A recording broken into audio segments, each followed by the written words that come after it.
you apply to a traditional Japanese company, you definitely need to submit Japanese resume. So there is no way going, behind it. You need to prepare two types of Japanese resume. So one is called Shokomuri Rekisho, which I briefly mentioned before. It's a Western type of CV and has 4 different parts. It's quite similar to Western type of profile, but still is structured in a different way. And then we have Rirekisho, which is form of the resume which was used from the Second World War. It's a very traditional form. It has absolutely different structure. It has actually a fixed structure which you can download from internet. Again, if you go into Google, there are a lot of sources where you can take it from. And in this fixed form, there is very little option for creativity. You need to put your date of birth, you need to put your photo, which is for Western applicants might be very, very untraditional and uncommon.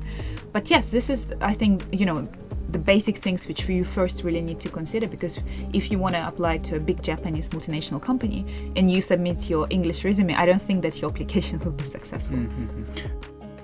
Experience that there are a lot of candidates who still send us a very generic CV. So what do I mean with this generic CV?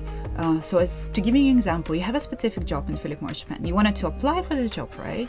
But then if it's a job regarding the digital marketing, and you have a digital marketing experience, but also you have a marketing experience, and then you just put a resume with a marketing experience, obviously it will not really help you to get through the screening process and also to get an interview, because again, it's a very generic resume. So what I will try to advise to a candidate, really look on the job description, look on the position which you're applying, and try to customize your CV to this job. Again, you never shouldn't come up with something you haven't done, but if you have this experience, you need in a structured way to highlight it on your profile.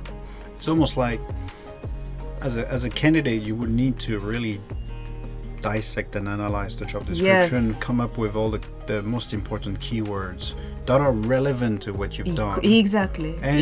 Put them back into your resume. Yes. Right? Yes. So that the recruiter on the other side will look for those keywords. Correct.